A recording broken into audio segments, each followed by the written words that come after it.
Duto Realty is a homegrown business with an eye for getting the job done right. From football games to Sunday school and everything in between, these ladies care about our community and the people in it.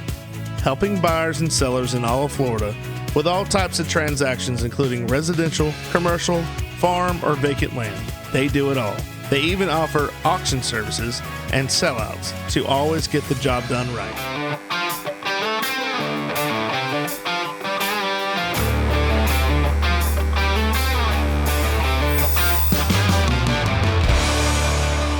All right, welcome back to another edition of the Goblay Show. I'm your host, Billy Goble, and today we have a special guest. I met him last year this time out in Wyoming. He was our guide, our wildlife guide. That might be his official title. We'll ask him in a minute, but welcome. I just want to welcome Bo Welden. Bo, welcome to the show, buddy. Hey, thanks for making time for me. It's a fun reminder of when y'all were here. It's just fun to revisit folks that have made a connection to this place and a connection to me. So thanks for having me. Yeah, man. We had a great time. I say I speak for myself, but we still talk about our trip from last year, and I highly recommend anyone who is thinking about going to Wyoming and staying. It doesn't matter. I guess really doesn't matter what time of the year, but taking a wildlife tour. And what's the company name that you work for? It's called Jackson Hole Eco Tour Adventures. All right. Well, they did a great job. You were a great guide. We got to see lots of animals, even though it was so cold. Oh my gosh, it was cold. It's always cold for my folks from the Southeast this time of year. I just had some folks today from Louisiana, and they were, it's so cold. And I was saying, hey, it's 22 degrees this morning. That's pretty warm. I just checked it. It's 80 degrees outside. So yeah, there you go. No, we love the area. Like I said, we had a great time, and it was perfect. It was one of the best Thanksgivings that I've had, and it was, the house we rented was great. They're near the what was that? The Teton Park, I believe it was. Is that the one? All over at near Teton Village, kind of? That's what it was, Teton Village. Yeah. Yep. The house is beautiful. House is beautiful. It snowed on Thanksgiving, and being from Florida, you don't know how awesome that is. You don't ever see that, right. And so we'll get back into that again. But I just wanted to go ahead and like I said, thank you for coming, or not coming, but being on the show today. And I appreciate your time. I know you're busy because you were busy out there when we were visiting. You had a lot going on, and that was considered the slow time. Yeah. It is a slower time of year, but the Thanksgiving week we do pick up quite a bit for folks who want to spend some time in Western Wyoming for the holiday.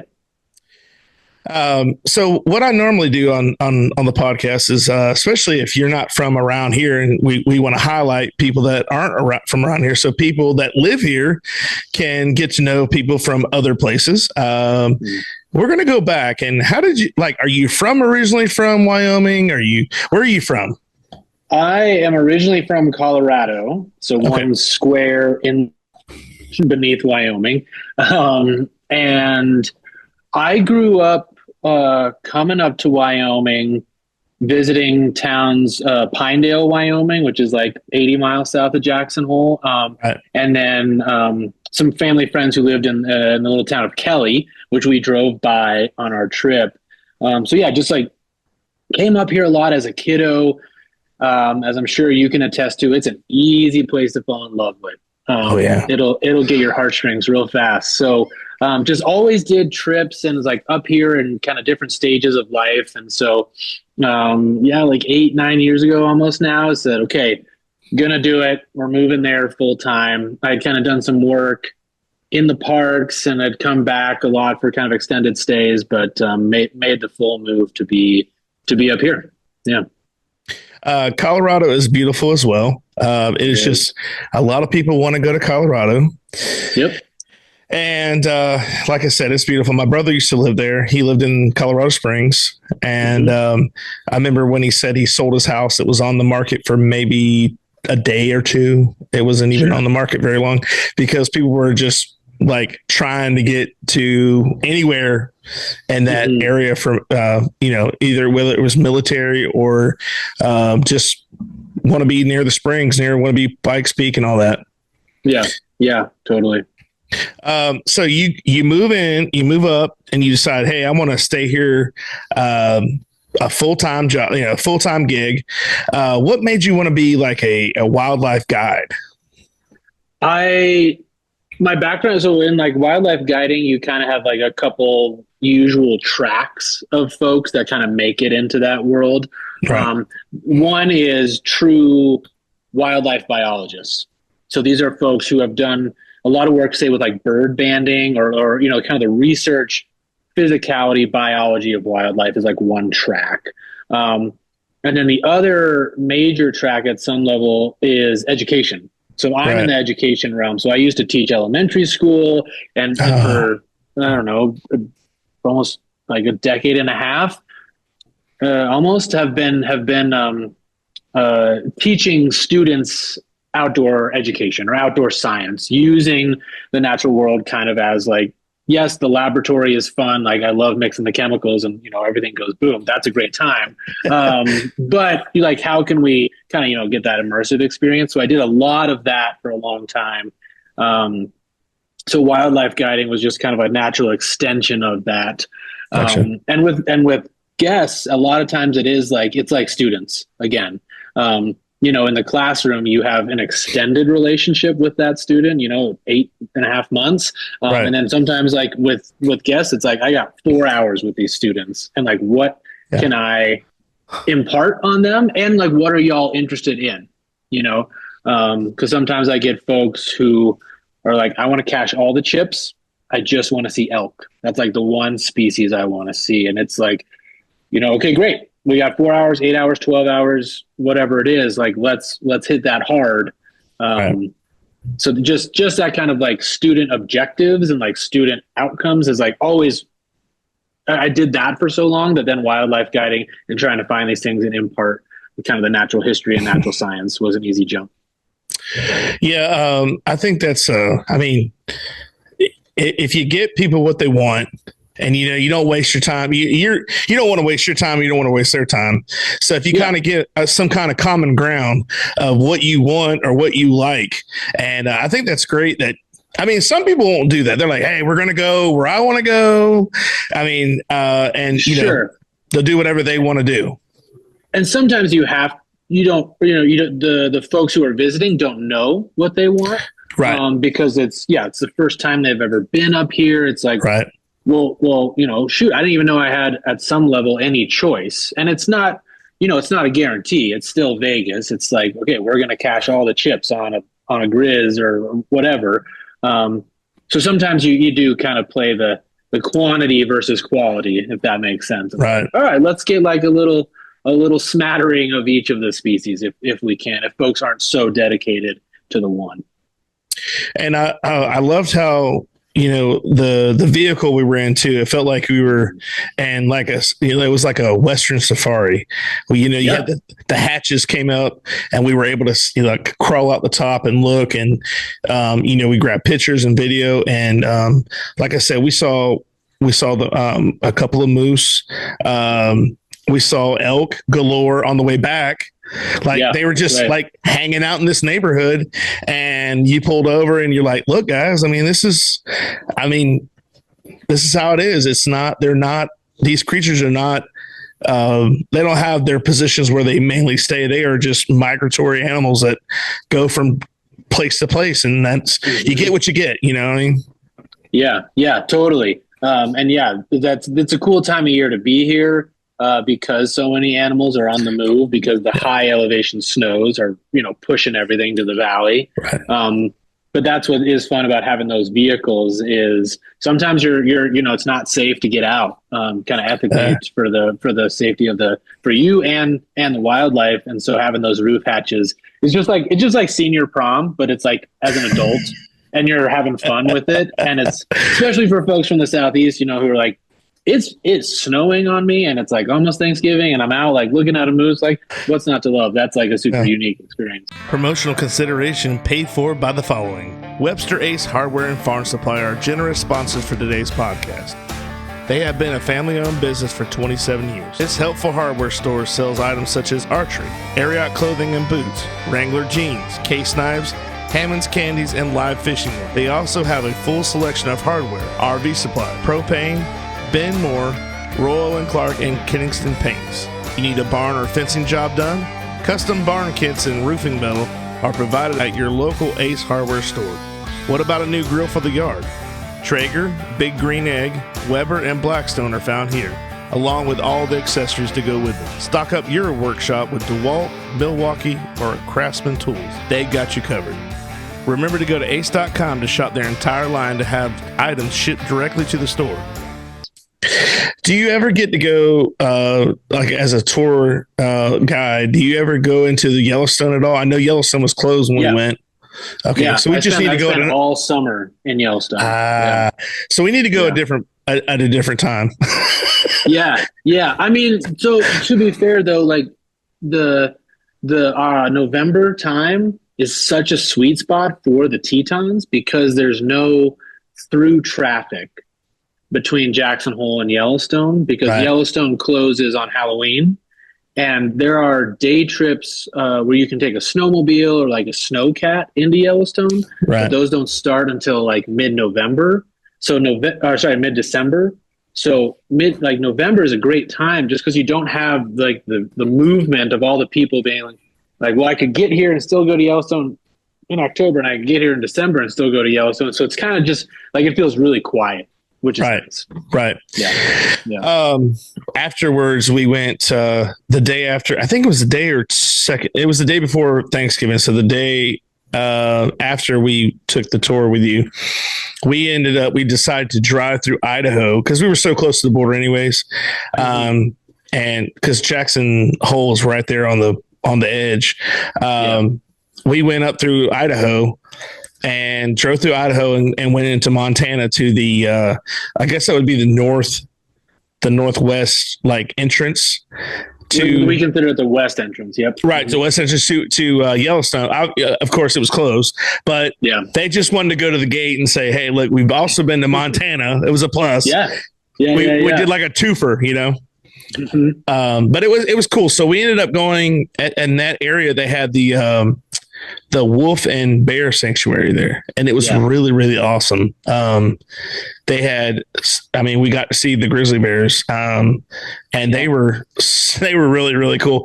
Even though it's like, it's not as what we thought would be in the, you would see them in the wild, but at least we got to see them because I don't think Florida really has a grizzly bear like on display down here. I think it's got to be a little bit colder for them.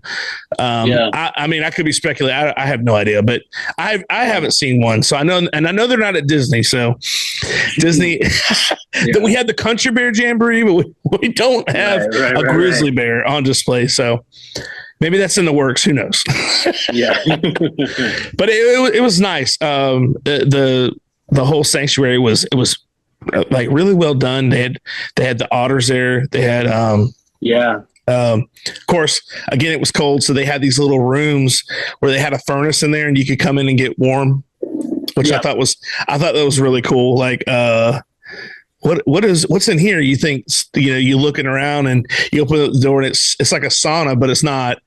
And you walk in there, you're like, oh my gosh, it feels so good in here. So it's like you could take a break or whatever, but it was a good time. It was a good time to go, and we got to experience something that we never got to do ever before. I had been to Yellowstone with my mom, but our family, my wife's family, they had never been. So I feel kind of fortunate. We went in July, so everything was. And you're talking about people. Oh my gosh. That's what that was the vibe I got. Was it felt like Disney, like where Old Faithful was or is. It's like, because I didn't even know they had a resort there. You can stay there. I didn't even know all that. Yeah, yeah, yeah. There's several lodges right there. Yeah. So it was supposed to erupt again, and we had just missed it. And they're like, "Oh, it'll be like it's supposed to go up at like 1:30." And I'm like, I looked at my mom, like, "You want to beat all these people out of here?" Yeah, sure. So we could see it as we drove away, but I was like, think about all the traffic after that. Everybody's leaving and they're going, you know, south. Yeah, yeah. I mean, we do the same as guides. You know, we will strategically pick different parking lots based on the day, and then it depending on, again, the goals of the folks that I'm taking out there. It's like, right. Okay, you want to see Old Faithful? Like, we should. It's like an iconic piece of American history. And then I go get the van so that right when Old Faithful is done, we are out of there. Yeah. So that we can beat folks, you know, because it's kind of like these. It's like it is like Disney. There's like waves.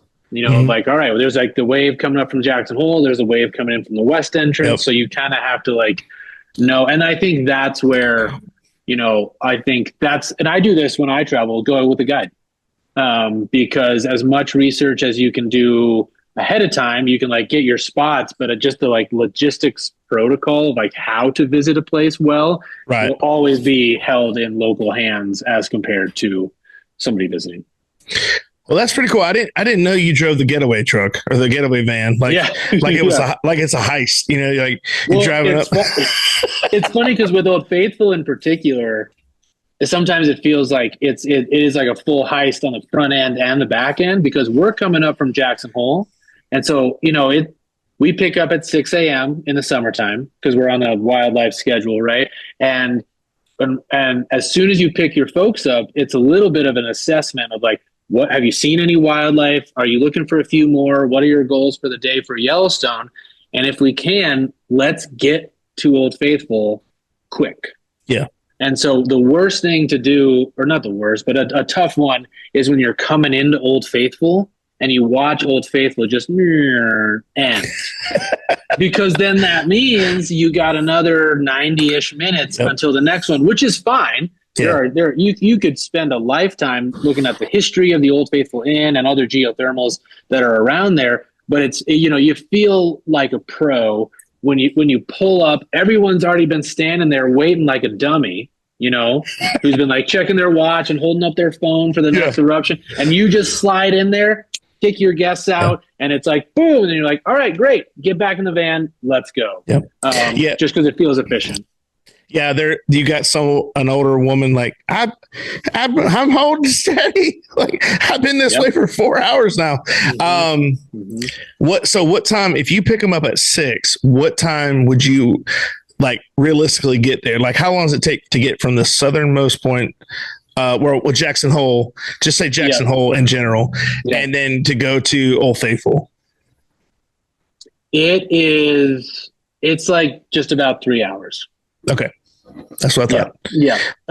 So I rarely have I ever had a pre 9 a.m.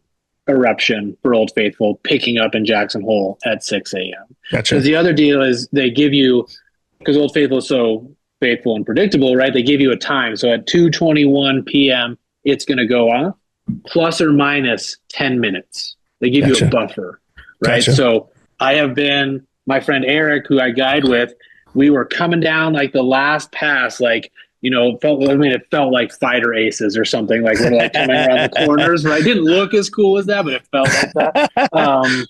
And it was like, oh man, it's, you know, we got like 2 minutes to spare. I hope it didn't go early. And, you know, you rolled up in it and it was perfect. But 3 hours, if you're just like, I want to go straight there. But the problem is you run into elk and moose and good things, you know, but that can take time. So then you're kind of factoring that in for the rest of the day. Whether your water is supplied by a public municipality or a private well, for residential or commercial use, Purified Water Services LLC has the solutions to provide you with simply clean water. We offer a complete line of professional water filtration equipment and accessories. Soft water makes a difference you can see and feel. Water heater and appliances last longer with less maintenance. Iron Iron and H2S filters eliminate iron stains and offensive rotten egg odors and protects your water softener equipment from iron fouling. No matter what your problem is, Purified Water Services LLC has a solution. Contact Kenny Williams at 352-446-2709. Yeah, and one of the things I noticed when we got there was, and like I said, we came in when I went with my mother, and this was 2012. We went 2012 or 13. We had gone up to that West Point through Montana because my brother lived in Idaho at the time. He lived in Mountain Home, and we went in through that way. And I swear, I tell people this all the time. I'm like, it felt like it was like 6 hours from the west side to the south side. It just took so long. It's huge. People don't realize how massive it is. It's huge. And it was weird because once you see the Tetons, okay, I'm getting close now. I know that you're at the southernmost point, and it's, I don't know. I just couldn't get over how big it was. It was huge. Yeah. It's massive. And sometimes, as a guide, I'm wearing like my guide get up and the logoed hat and everything. And people are asking like, hey, did you see anything today? And which sometimes is like quasi frustrating because it's, people want to know, but then it's also like, well, hey, here's my business card, job security for me. I'd love, take you out. But it's a little bit of like, it doesn't matter what I saw because I saw a bear on the other side of the park 4 hours ago. Yeah. And that's an hour and a half or more away from here. So unless I just saw something like right now, because it's Yellowstone's 2.2 million acres, there's not going to be like oh, sweet, I'll just take this shortcut and there's going to be that bear because it's just one figure eight of a road system. And there's not like there's no bypasses. There's no whatever. It's just like, this is it. This is all we got. Yep. And you always know where if there are wildlife, you're going to know because everybody's there. You'll come around a corner and you'll see like a tour bus, about 14 cars, and they're taking a picture of an elk, like on the side of the road. And you're just like, okay, there must be something there. But I just use that. I use that opportunity to go past those people. Sure. And I figured that's less people I got to worry about. But that's kind of the rub of that is like the dichotomy of, are they looking at something or are they looking for something? Because you can definitely roll up on those things and people are like, I think I saw something moving and that got the next car to pull over and the next car and the next car, kind of thing. Yeah. So what all if for the people that have never been to Yellowstone or in that area of Wyoming, what kind of mammals are we talking about? Because I mean, like I said, we only saw a few things, but what exactly besides obviously the bison and the elk and the bears, obviously, what else can you look forward to seeing that you might possibly see? Is what I'm saying. Yeah, I mean, what most folks are coming for, are the species with the best marketing teams, right? So those are like bears and wolves, right? Like the big, sexy, charismatic, like the novel thing. And when we say bears, I think I could even narrow that down to grizzlies, right? Because black bears, there's 700,000 black bears, know, or whatever. It's like there's a lot of people live with those, or like coyotes. People aren't necessarily thrilled to see a coyote here, or like we have white-tailed deer. If I pull over and show people, from the east a white-tailed deer, they're like, this is a dumb tour. I can show you my doorbell camera and there's 15 in the yard.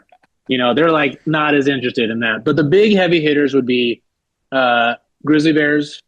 We do have black bears, and our black bears are unique in that genetically they have a mutation that they can be different colors other than black, which throws people off a lot.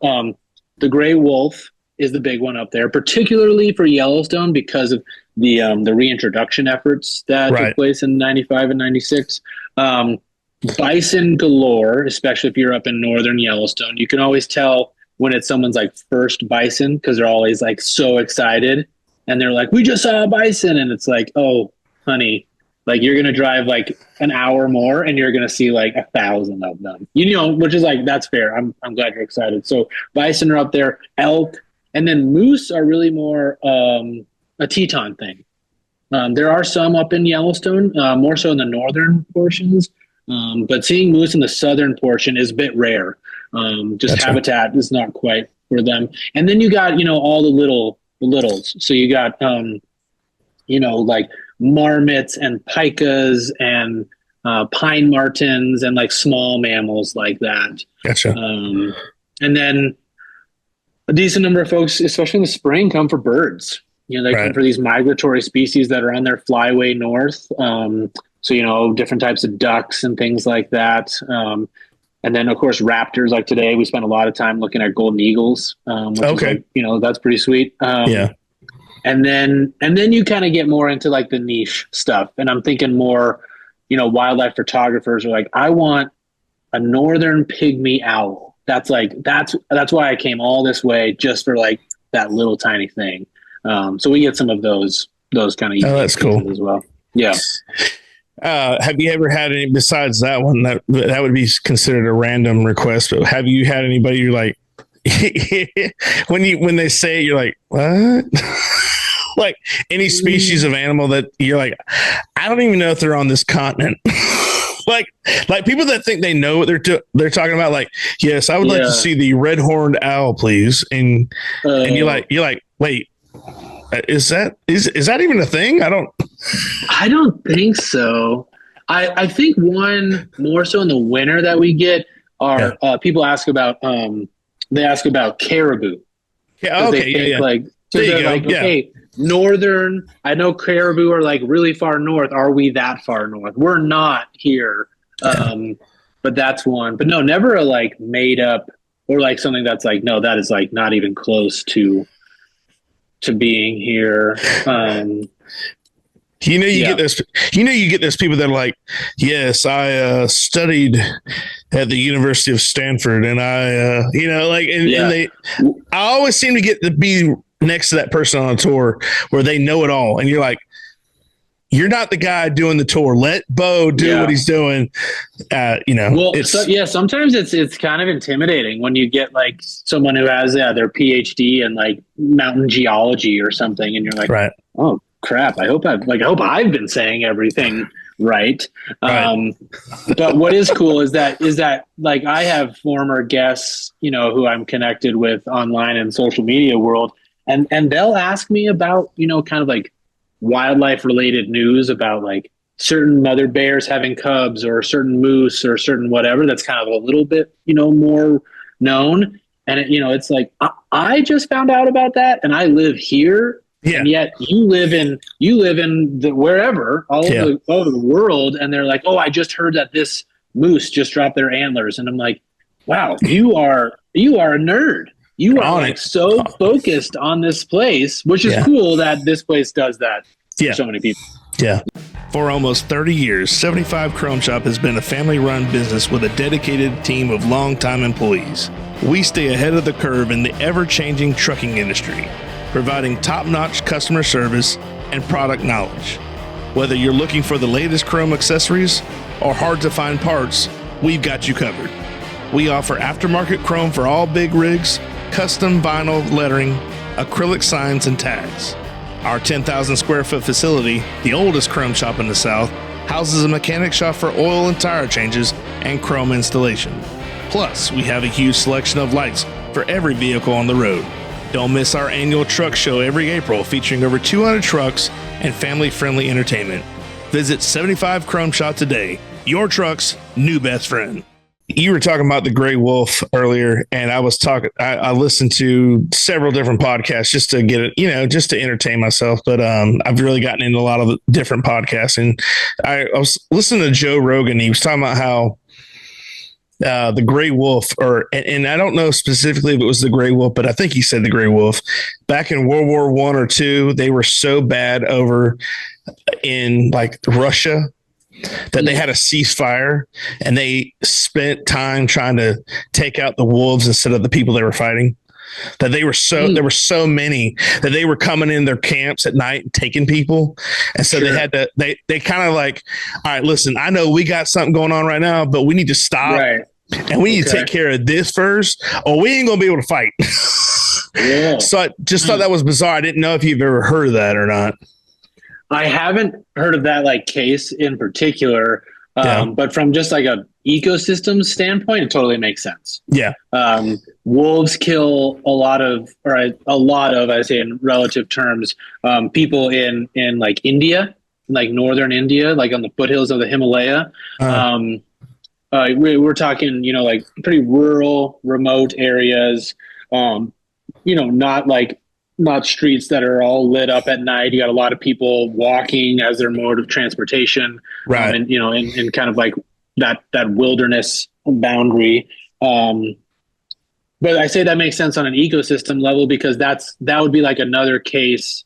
I think the most famous would be like a different species, but the lions of Tsavo. Have you ever heard of that story? No. Right. Wait, was that is that what's behind the Ghost in the Darkness? Exactly. Okay. Yep. Okay. Okay. I knew that really happened, but I wasn't sure if that's what it was called or not. Yeah. Yeah. So they're building the rail line across part of Africa. You have all these people spread out, walking back and forth, and these two male lions start killing people.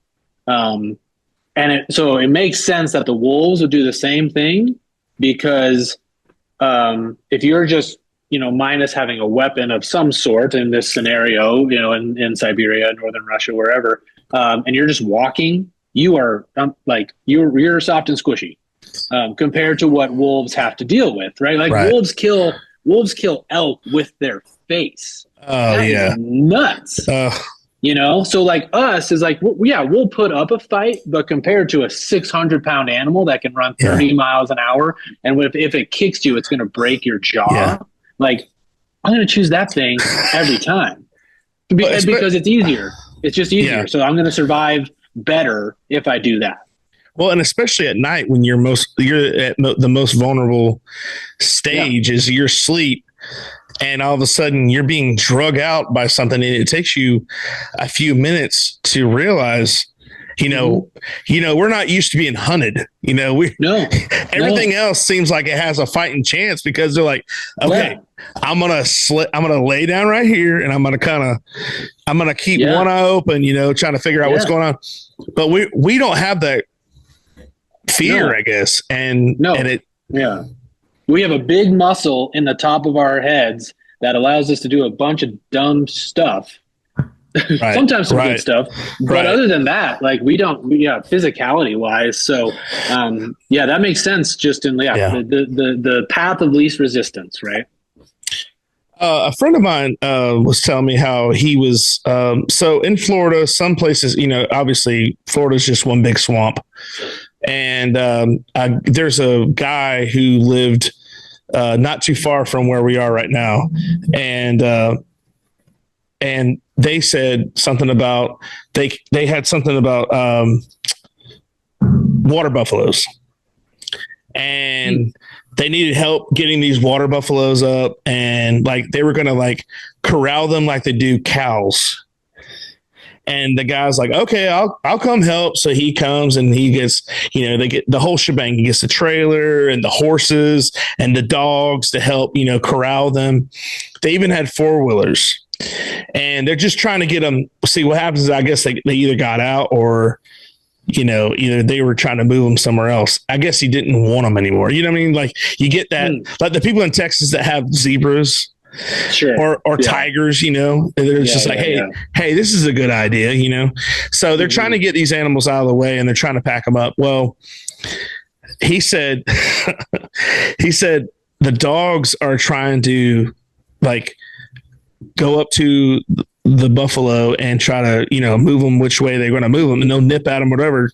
He said these things are slinging these dogs like it's like, and you fail to realize these things fight lions every day.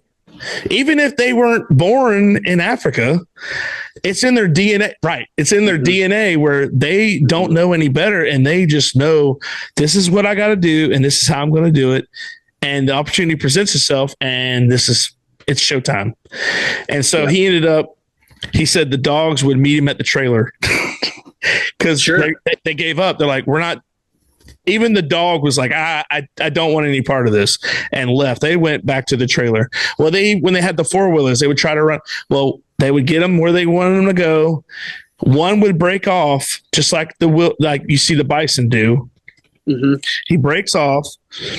The guy drives up behind him, and the whole herd comes back.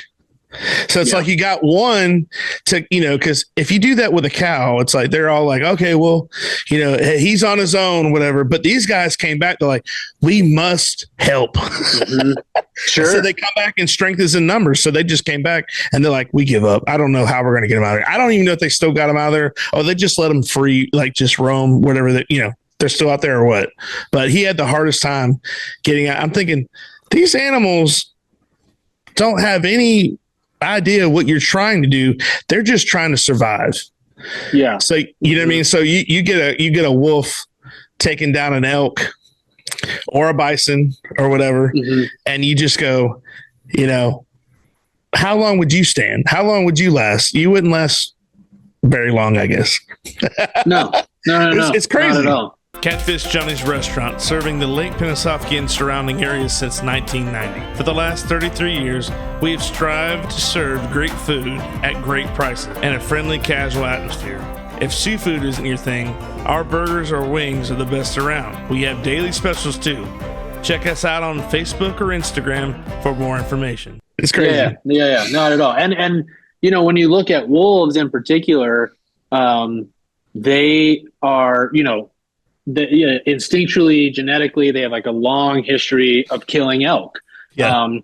And I think what folks sometimes don't put together is wolves will try to kill elk a lot, and they are successful not that often because yes, they are big and powerful, but I think because people just see like the deer in the driveway and they're like, oh, it's just like a little deer, or then the elk is just like a kind of a big deer.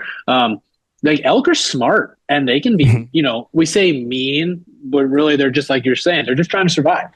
And so like running a wolf off, stalemating a wolf a couple winters ago, wolves chased elk in the wintertime in Yellowstone to the river. And this female elk stood there for like 31 hours. Oh my God. And just in the water, just, up to her belly in water. And wolves are just pacing back and forth like, all right, like I'll go this way and over here and I'm just going to wait. And they like laid down and slept and she just stood there just like, I will outlast you because if I come out of the water, I will die. Wow. And so the wolves said, all right, the return on investment doesn't make sense for this. We're out of here. And she walked out of there. Now she's incredibly depleted and sleep deprived and, all the things. But I think with wolves, it is like, yes, they are good at killing stuff, and the thing they are trying to kill is good at surviving. Oh yeah. What makes people think that they could just walk up to an elk? I've seen all these videos where they come up and they'll be at like Estes Park or whatever. It doesn't have to be in Wyoming; it could be in Colorado or wherever, and they just walk up, and this thing has a 5.5 foot rack on top. Maybe longer, bigger, who knows? A big bull elk. And they're like, hey, here you go. Got some food for you. Yeah. What makes people think that that's like that's a great idea? You know what I'm saying? It doesn't, you wonder how people last as long as they do.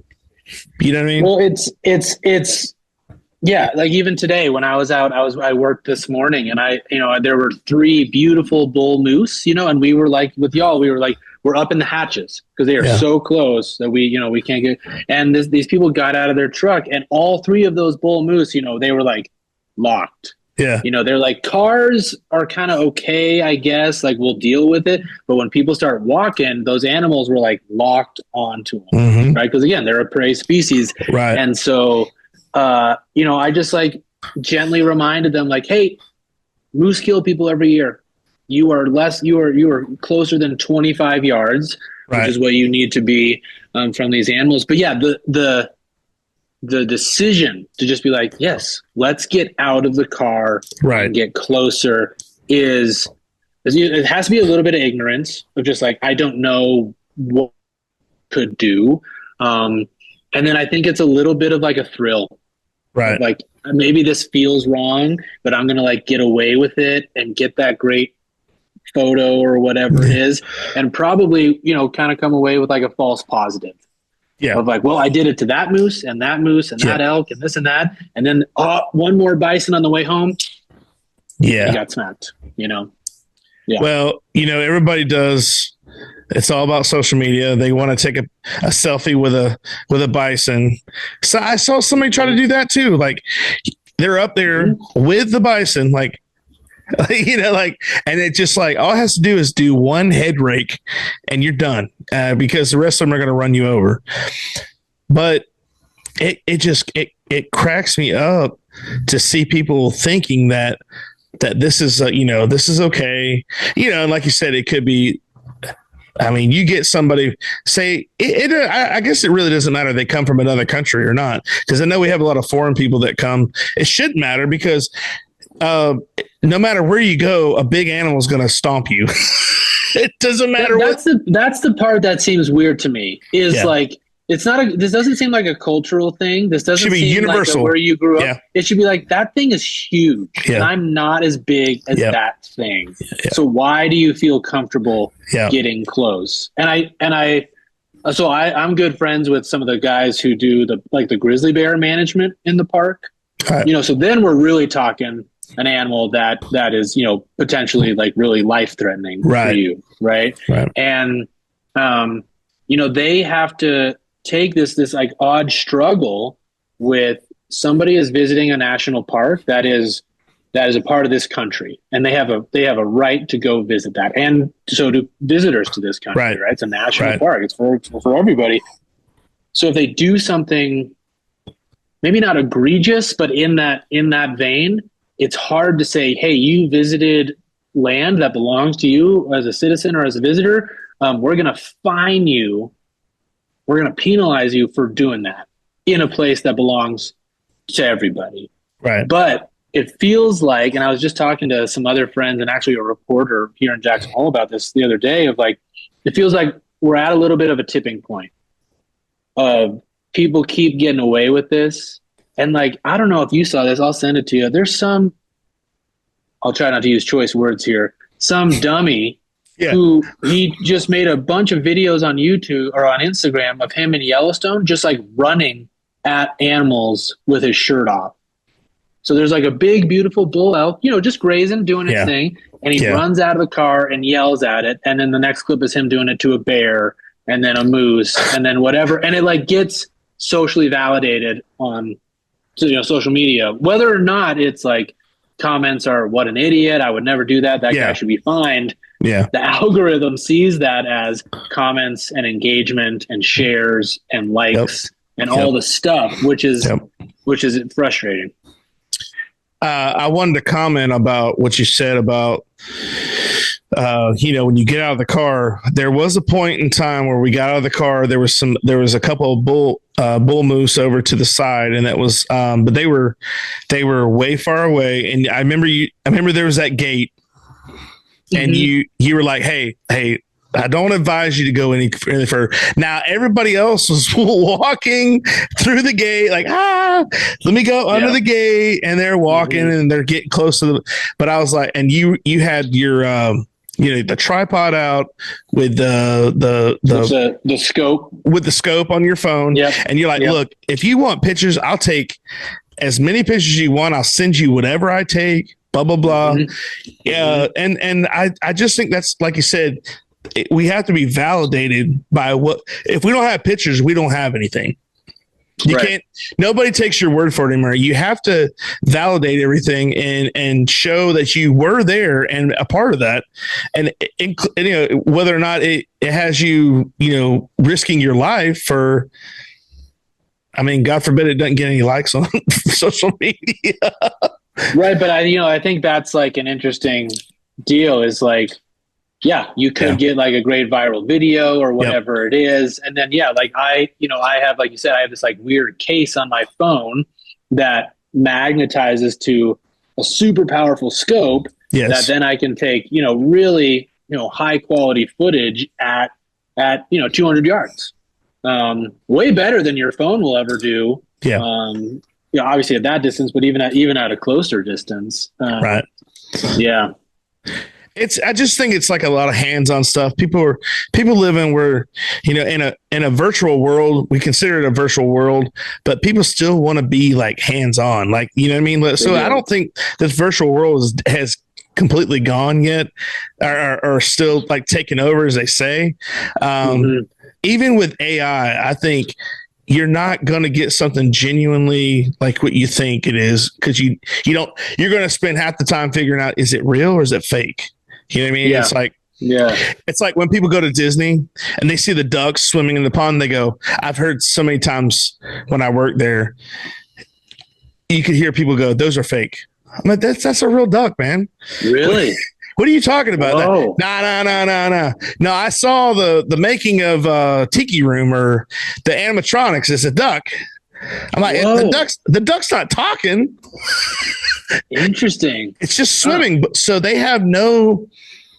The old saying is perception is not reality. Reality is reality.